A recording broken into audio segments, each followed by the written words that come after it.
Hello friends, आज की इस वीडियो में हम देखेंगे रीजनिंग का सबसे इंपॉर्टेंट टॉपिक इनइक्वालिटी। इसको हम हिंदी में कहते हैं असमानता। इनइक्वालिटी को मैंने सबसे इंपॉर्टेंट टॉपिक इसलिए कहा है क्योंकि इनइक्वालिटी सबसे आसान चैप्टर्स में से एक माना जाता है रीजनिंग के, और ये जितना ही आसान होता है उतनी ही जल्दी इसके क्वेश्चंस को भी सॉल्व किया जा सकता है। तो इसके अगर 5 क्वेश्चन आपके एग्जाम में आते हैं तो विद इन 1 से 2 मिनट, मैक्सिमम 2 मिनट में आप 5 क्वेश्चन सॉल्व कर सकते हैं, जिससे आप अन्य क्वेश्चन को सॉल्व करने में के लिए समय बचा सकते हैं। तो चलिए दोस्तों, पढ़ना शुरू करते हैं।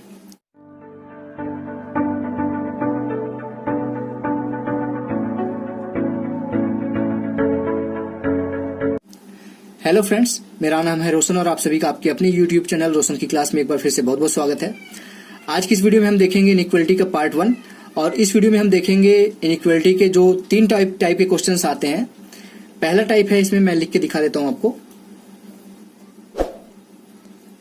डायरेक्ट क्वेश्चन आते हैं।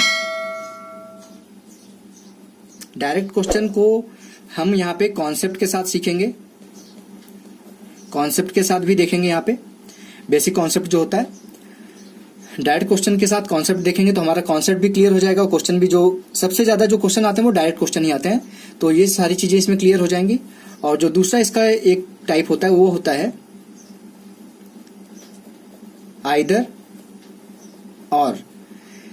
और, यानी कि या तो पहला वहां पे जो क्वेश्चंस में यहाँ पे कथन और निष्कर्ष और कथन दिया रहता है, तो यहाँ पे जिस तरीके से दिया रहेगा उसको देखना होगा कि पहला दोनों और दूसरा दोनों मिला के कहीं तो आंसर नहीं दे रहे हैं, तो वो हो जाता है जो आइदर और केस हो जाता है।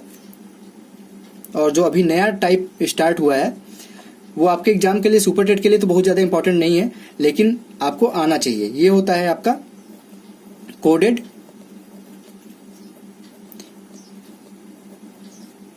इनइक्वालिटी। ठीक, ये 3 टाइप के होते हैं क्वेश्चन। तो आज की इस वीडियो में हम देखेंगे डायरेक्ट क्वेश्चन जो कॉन्सेप्ट पे बेस पे आधारित होंगे, और आइदर और का केस भी आज की वीडियो में ही जानेंगे।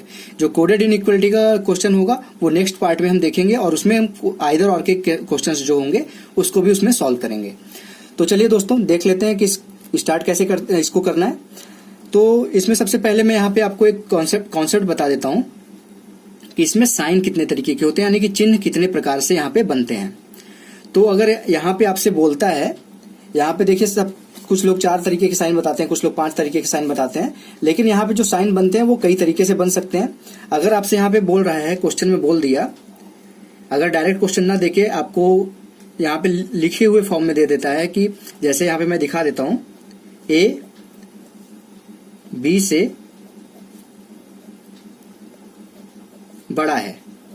अब यहाँ पे कोई साइन तो दिया नहीं, तो आप इसको किस तरीके से लिखेंगे? इसको लिखना है आपको, ए बी से बड़ा है तो ए और बी के बीच में इस तरीके की साइन आ जाएगी, बड़े की। ये होता है बड़े का साइन। ठीक, दूसरा क्या यहाँ पे बन सकता है? ए बी से छोटा है। अगर आप लोग पहले से आप लोगों को आता है तो इसका मतलब ये नहीं कि बोर हो रहे हैं आप। इस कॉन्सेप्ट को देख के आप सीख सकते हैं कि और क्वेश्चन को और आसान तरीके से कैसे किया जा सकता है। ए बी से छोटा है तो इस तरीके से हो जाएगा। ठीक, तीसरा क्या होगा यहाँ पे फिर? ए बी से के बराबर है,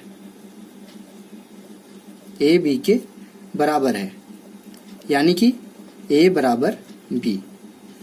ठीक, मेन जो होते हैं यहाँ पे चिन्ह वो 3 होते हैं। अब इसके बाद जो चिन्ह बनेंगे वो इन्हीं तीनों चिन्हों पे आधारित होंगे। ए या तो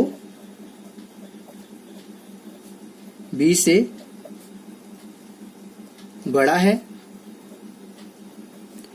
या बराबर है। इसको किस तरीके से यहाँ पे हम दिखाएंगे? यहाँ पे मैं दिखा रहा हूं, ए या तो बी से बड़ा है, यानी कि इस तरह से साइन आ जाएगा बी, या बराबर है, यहाँ पे बराबर का भी चिन्ह इसके साथ आ जाएगा। ए या तो बी से बड़ा है या बराबर है, ये हो गया। अब 5वां साइन देख लीजिए, ये देख लीजिए, ये इन दोनों साइनों को मिला के बना है। अब यहाँ पे आएगा इसका जस्ट उल्टा, ए या तो बी से छोटा है या बराबर है। ठीक, ये कैसे बनेगा? ए या तो बी से छोटा है या बराबर है। ये हो गया पांचवा तरीके का साइन।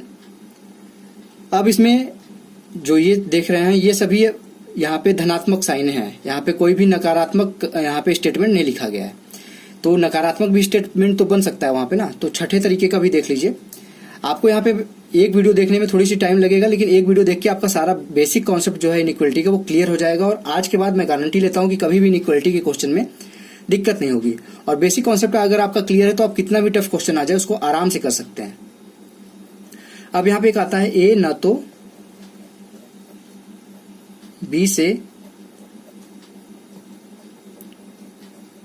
छोटा है और न ही बराबर है। मतलब यहां पे क्या बोल रहा है, ए न तो बी से छोटा है, यानी कि छोटा नहीं हो सकता और न ही बराबर हो सकता है। तो क्या होगा, बड़ा होगा। अब देख लीजिए यहां पे डायरेक्ट बोल दिया था ए बी से बड़ा है, तो इस तरीके से आया था। लेकिन यहां पे उसी चीज को उल्टा बोला है, नकारात्मक तरीके से बोला है। ए ना तो बी से छोटा है, छोटा नहीं हो सकता बी से, और ना ही बराबर हो सकता है। ना तो छोटा होगा ना तो बराबर होगा, तो क्या होगा, बड़ा होगा। इसी तरीके से बोल देगा अगर, अब यहाँ पे मैं लिख के नहीं दिखाता हूँ, बाकी चीजें आपको समझा देता हूँ। ए ना तो बी से बड़ा है और ना ही बराबर है, तो ए बी से छोटा हो जाएगा। सिंपल सा जो कॉन्सेप्ट था मैंने बताया आपको कि पहले धनात्मक भी बन सकता है यहाँ पे स्टेटमेंट और ऋणात्मक भी बन सकता है। तो आपको दोनों तरीके से आपको पता होना चाहिए। ये हो गया। अब यहाँ पे एक और दिखा देता हूँ मैं, जो इम्पोर्टेंट आप लोगों को समझ में, आप डायरेक्ट देखेंगे तो आपको समझ में हो सकता है ना, तो इसलिए आपको दिखा देता हूं। ए ना तो बी से छोटा है, ना ही बड़ा है। इसको कैसे लिखेंगे, ए बी से नहीं तो छोटा भी नहीं है और बड़ा भी नहीं है, तो इसको इस तरीके से लिखेंगे, ए बी के बराबर है। ठीक, आपको ये चीजें पता होनी चाहिए कि इसको हम लिखते कैसे हैं। ये हो गया बेसिक कॉन्सेप्ट।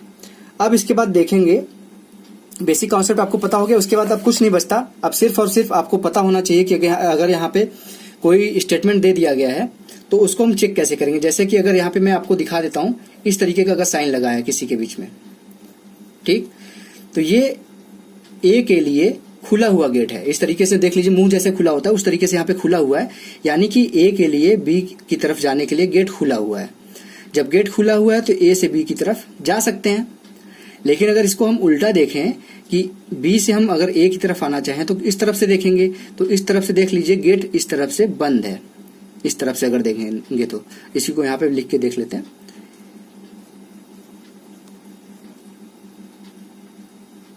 ये तो यही हो गया। ठीक, यहाँ पे इसको उल्टा करके देखते हैं। ठीक, ये हो गया। अब यहाँ पे देखेंगे तो एक बी के लिए ए की तरफ अगर जाना है तो देखेंगे ये गेट इसके लिए बंद है। ठीक, तो क्या बी ए की तरफ जा सकता है? कभी नहीं जा सकता। अगर किसी के घर में गेट बंद है तो आप गेट तोड़ के तो जाएंगे नहीं। ये बी ए में नहीं जा सकता क्योंकि गेट ये बंद है। तो आप बस ये सोचिए कि ये हो गया आपके लिए ओपन गेट, ठीक, ये हो गया आपके लिए क्लोज गेट। बस ये चीज याद रखिएगा। और यहाँ पे एक जो और आता है, यहाँ पे ए बराबर बी है, तो ये ए इधर भी जा सकता है, बराबर है, गेट देख लीजिए खुला हुआ है दोनों तरफ से, और बी ए की तरफ भी आ सकता है। यहाँ पे कोई कंडीशन नहीं लगता इक्वल टू में। तो ये हो गया बेसिक कॉन्सेप्ट। अब इसके क्वेश्चंस को देखते हैं कैसे सॉल्व किया जाता है इसके प्रश्नों को। अब यहाँ पे देखिए दोस्तों, पहला क्वेश्चन है, प्रश्न नंबर 1 है। और इसमें एक चीज और मैं आप लोगों को बता दूं कि जो भी कथन दिया गया है उसको आपको पूर्ण रूप से सत्य मानना है। यहाँ पे आप अपना दिमाग नहीं लगाएंगे कि जेड यक्स डब्ल्यू के बराबर कैसे हो गया और यक्स जेड से बड़ा कैसे हो गया। इस तरीके से कुछ भी नहीं सोचना है आपको। जो भी यहाँ पे कथन लिखा है उसको आपको सत्य मानना है, पूरी तरीके से सत्य है, जब तक यहाँ पे कुछ लिखा ना हो उसके साथ कंडीशन। तो यहाँ पे आपको देख लीजिए कथन दिया गया है, यहाँ पे एक कथन ये हो गया और कॉमा लगा के दूसरा कथन दिया गया है। और यहाँ पे आपको अभी मैं बताते समय आपको दिखा के मतलब जोड़ के बताऊंगा, लेकिन अगर आपके एग्जाम में आता है तो आप इसको वहीं पे देख लीजिए कि कहाँ से जुड़ रहा है। दिमाग में ही आप कैलकुलेट करिए सारी चीजों को। यहाँ पे आप फिर से लिखिए मत, लिखेंगे तो उसमें कम से कम 2, 4, 5 सेकंड तो चला ही जाएगा। तो ऐसे सिंपल क्वेश्चन में अगर आप लिखने लगेंगे तो कठिन क्वेश्चन में आपको बहुत ज्यादा दिक्कत होगी, समय कम बचेगा। तो ऐसे क्वेश्चन जब भी आए डायरेक्ट इनइक्वालिटी के क्वेश्चन, तो उसको आप कभी भी कोशिश मत करिए लिखने की। आप डायरेक्ट ही देखिए कहाँ से जुड़ रहा है। यहाँ पे देखिए दोनों स्टेटमेंट में क्या जुड़ रहा है, कथन में यहाँ पे W कॉमन है, यहाँ पे भी W है, तो दोनों में कॉमन क्या होगा, W ही कॉमन होगा। जरूरी नहीं कि एक ही चीज कॉमन हो सकता है और भी चीजें एक दूसरे कथन में कॉमन हो, लेकिन आपको अपने हिसाब से वहां पे एक बैठाना है। तो यहाँ पे देख लीजिए W है, यहाँ पे कॉमन, यहाँ पे भी W है। अब यहाँ पे अब सारी चीजें निष्कर्ष पे आती है, निष्कर्ष में पूछ क्या रहा है। तो यहाँ पे देख लीजिए 2 निष्कर्ष दिया गया है, किसी किसी क्वेश्चन में 4 निष्कर्ष भी दे देता है, 3 निष्कर्ष भी दे देता है। तो सिर्फ और सिर्फ वो आपके टाइम को कंज्यूम करना चाहता है। अगर 2 निष्कर्ष देगा तो आपका 3-4 सेकंड में हो जाएगा, 4 निष्कर्ष देगा तो आपका 10 सेकंड लगेगा चारों को चेक करने में। सिंपल सी बात है। तो यहाँ पे देख लीजिए पहला यहाँ पे निष्कर्ष दिया गया है कि U जो है बोल रहा है कि K से बड़ा है। अब यहाँ पे देखिए क्या कथन में U और K एक ही साइड है, यहाँ पे U है, यहाँ पे K है, तो हमको दूसरे स्टेटमेंट को देखने की, कथन को देखने की जरूरत ही नहीं है, हमको इसी में चेक करना है।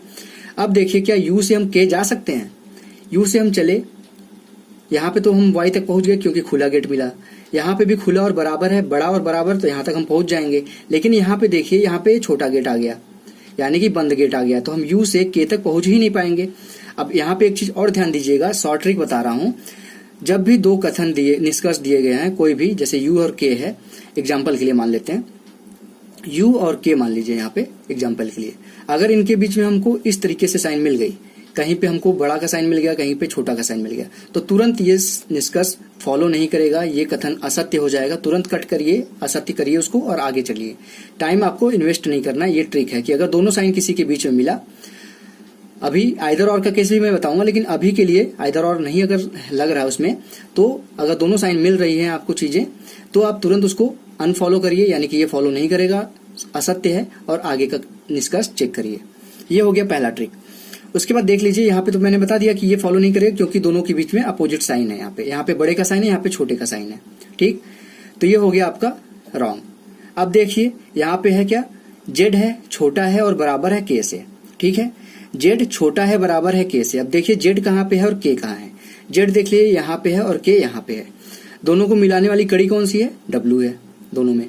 अब देखिए Z से क्या हम K की तरफ, K से Z की तरफ जाएं और हर समय ये जो हमारा छोटा का साइन है और बराबर का साइन है, ये हमें हर समय मिल रहा है कि नहीं मिल रहा, साथ नहीं छोड़ना चाहिए इन दोनों का, हर जगह पे हमको ये साइन मिलना चाहिए, ठीक। तो हम K से चले W पे पहुंचे, देखिए हमको वो साइन दोनों मिल रही है कि नहीं मिल रही हैं। देखिए K से यहाँ पे पहुंचे W पे, हमको दोनों साइन मिल रही हैं।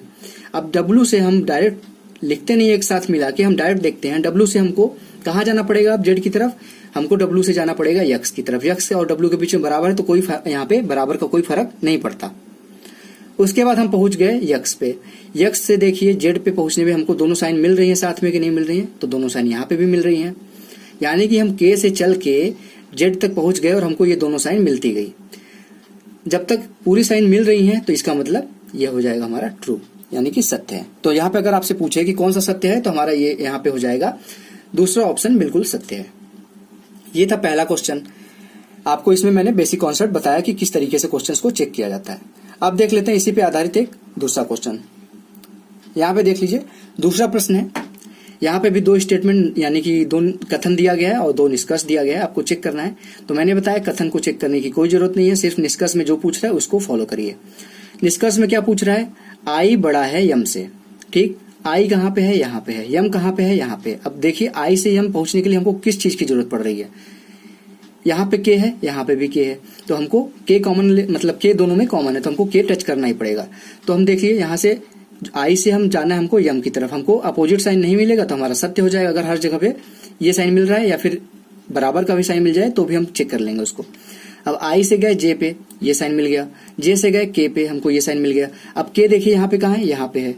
अब हमको जाना कहाँ है, M पे जाना है, तो K से देखिए हम यहाँ पे जाएंगे। इसको हम इस तरीके से लिख सकते हैं, नहीं आपको समझाने के लिए लिख रहा हूँ।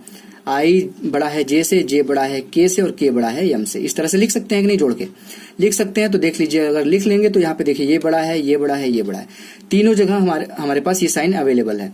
अगर इनमें से अपोजिट साइन ना होता, कहीं पे इस तरह से होता, इस तरह से भी होता या फिर इस तरह से भी होता, तो हमारा ये सत्य होता, क्योंकि हमारा एक बड़ा साइन मिल रहा है। अगर हमारा ये चीज इस चीज से बड़ा है तो इधर कुछ भी हो बस ये साइन ना हो, इसको ध्यान दीजिएगा, ये साइन ना होगा तो आप तुरंत इसको अनफॉलो करिए, यानी कि गलत करिए। लेकिन ये साइन नहीं है, अगर इस तरीके के कोई भी साइन है, बड़ा है, बराबर है, तो हम यहाँ पे इसको अहमियत देंगे। ये हमारा बड़ा का साइन जो है वो यहाँ पे रिजल्ट मतलब लाएगा। तो यहाँ पे हमसे पूछा गया था आई बड़ा है एम से कि नहीं, तो यहाँ पे आई हमारा बड़ा है एम से, दिख रहा है हमको। आई से यहाँ जे गए, जैसे के गए और के से एम गए, दिख रहा है, तो ये हमारा फॉलो करेगा, यानी कि ये सत्य होगा। ठीक, अब उसके बाद आता है दूसरा चेक करना है हमको, यल छोटा है यच से, या फिर ये भी कह सकते हैं कि यच बड़ा है यल से। तो यच से हम गए आई से गए जे से गए के से गए यम से गए यम से यल जा पाएंगे? नहीं जा पाएंगे, क्योंकि देखिए यहाँ पे हमारा ये साइन था और इधर हमारा अपोजिट साइन मिल गया। तो हम कभी भी यम से यल की तरफ नहीं जा पाएंगे, क्योंकि यहाँ पे गेट हमारा बंद है। जब यहाँ से हम यहाँ नहीं जा पाएंगे तो हम यच से यल तक पहुंच ही नहीं पाएंगे, यानी कि ये हो जाएगा रॉन्ग, असत्य। आशा करता हूं आपको ये समझ में आ गया होगा। दूसरा प्रश्न भी, अब आपको इस प्रश्नों के ऊपर प्रैक्टिस करना है। जितना ही प्रैक्टिस करेंगे उतनी आसानी से, उतनी जल्दी क्वेश्चन को समझ पाएंगे और उतनी जल्दी आसानी से क्वेश्चन को कर पाएंगे। ये था दूसरा क्वेश्चन। देखते हैं तीसरे नंबर का प्रश्न। अब यहाँ पे एक क्वेश्चन और देख लेते हैं उसी बेसिक कॉन्सेप्ट पे, डायरेक्ट क्वेश्चंस पे, जिससे आपका यहाँ पे जो भी, अगर आप लोगों को कोई भी कंफ्यूजन हो तो वो भी दूर हो जाए। यहाँ पे अब देख लीजिए, यहाँ पे एक कथन दिया गया यहाँ से यहाँ तक, दूसरा कथन ये है और तीसरा कथन ये है। तीनों के बीच में देख लीजिए कॉमा लगा है। आप एग्जाम में भी देखिएगा, अगर कॉमा लगा है यानी कि वो अलग अलग यहाँ पे कथन है। लेकिन कभी कभी एक ही कथन में सारी चीजें दे दी जाती हैं, तो उसको आपको देखना होगा एग्जाम में।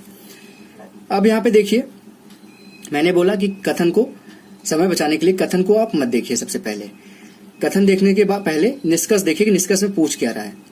या फिर अगर आप लोग प्रैक्टिस करना चाहते हैं तो सिंपल सा एक तरीका होता है कि तीनों कथनों को एक कर लीजिए। मैं रिकमेंड नहीं करूंगा उनको एक करने में, क्योंकि उसमें एक करेंगे तब पर भी आपको 5 से 10 सेकंड लग जाएगा, और यहाँ पे 5 से 10 सेकंड में पूरा क्वेश्चन भी सॉल्व हो जाएगा। तो अगर आप प्रैक्टिस कर रहे हैं तो आप पूरे कथन को, यहाँ पे मैं करके दिखा देता हूँ। देखिए इस तरह से मैं बोल रहा हूँ, सी बराबर है के छोटा है यक्स से, यक्स छोटा है यल से, यल बड़ा है पी से, पी छोटा है बराबर है आर के। अब यहाँ पे देखिए क्यू है और सी है। अब इसमें हमारा देखिए कौन सा कॉमन मिल रहा है, यानी कि सी यहाँ पे मिल रहा है, तो सी से जोड़ दीजिए उसको, हम क्यू को जोड़ देंगे, यहाँ पे क्यू जोड़ दिए। अब हमारा तीसरा यहाँ पे जो कथन दिया गया वो क्या है, पी बराबर है यम के, पी कहाँ है, यहाँ पे है, इसको हम जोड़ देंगे यम से। मैं ये बता रहा हूँ कि इस तरीके से जोड़ के करिए, तो आपसे गलती होने के चांसेस, अगर आप प्रैक्टिस नहीं कर पा रहे हैं, बहुत अच्छे से प्रैक्टिस नहीं है, तो आप इस तरीके से भी कर सकते हैं, बट क्वेश्चन को गलत मत करिएगा।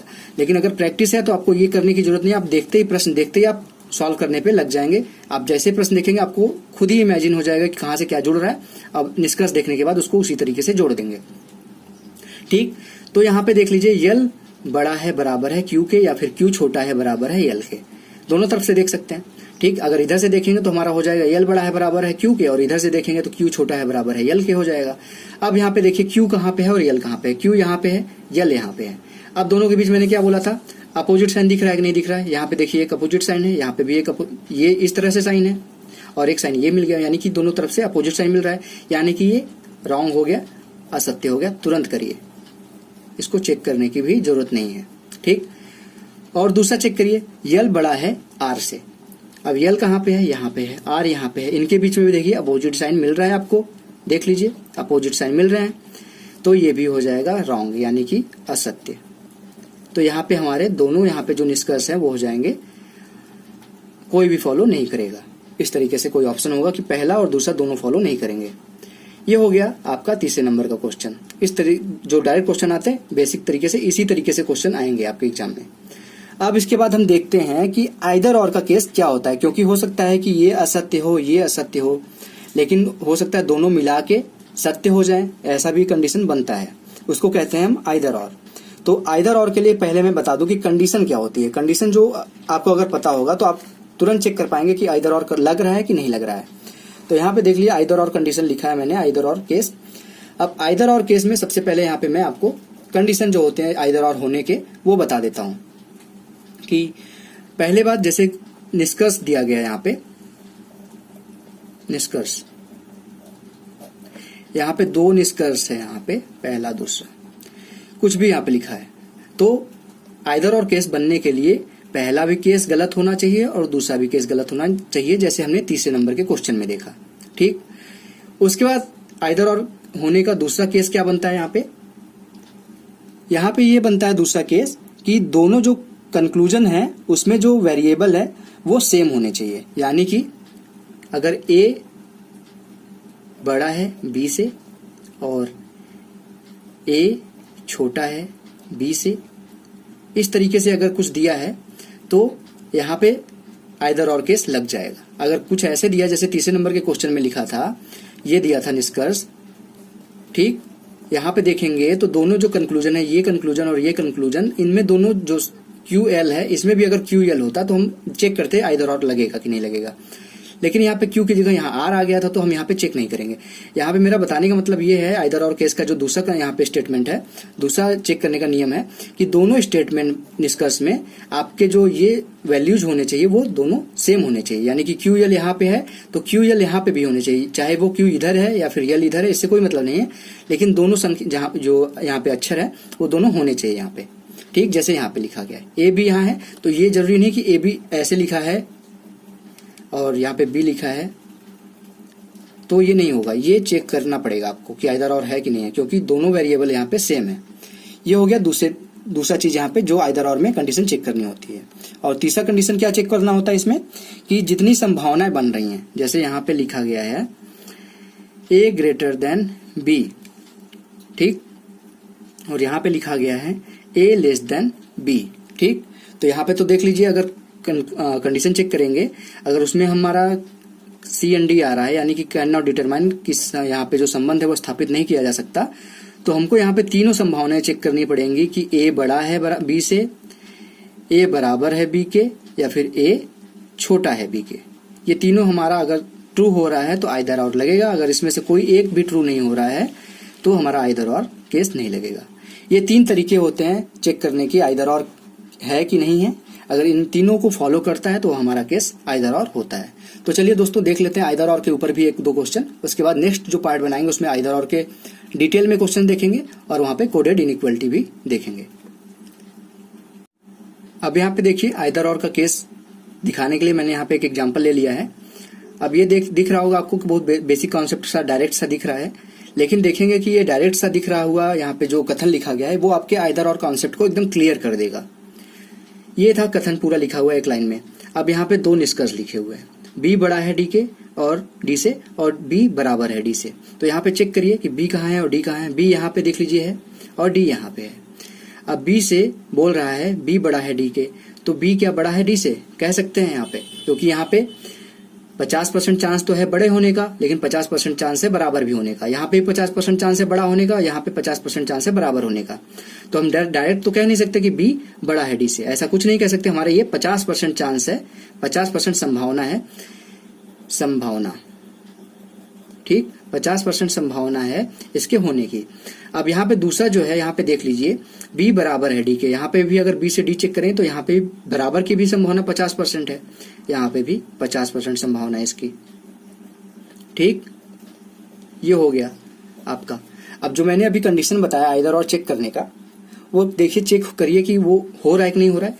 अब पहला मैंने क्या बताया था आपको कि यहाँ पे जो दोनों तरफ से यहाँ पे वो कंक्लूजन दिया गया है वो गलत होने चाहिए। तो B बड़ा है D से, ये तो हम कह नहीं सकते, तो ये गलत हो गया। B बराबर है D के, ये भी नहीं कह सकते डायरेक्ट, ये भी गलत हो गया। और दूसरा क्या बोला है मैंने यहाँ कि दोनों जो यहाँ पे चर यहाँ पे हैं, वेरिएबल हैं, वो दोनों सेम होने चाहिए। देखिए इसमें भी BD है और इसमें भी BD है, ये भी हमारा सत्य हो गया।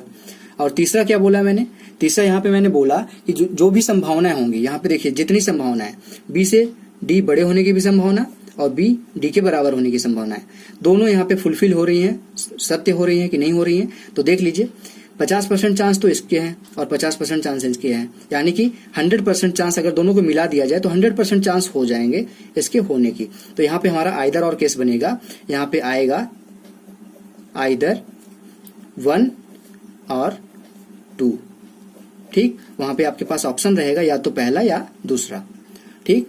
ये हो जाएगा आइदर और का केस। तो आशा करता हूं आप लोगों को आइदर और समझ में आ गया होगा इस क्वेश्चन को देखने के बाद।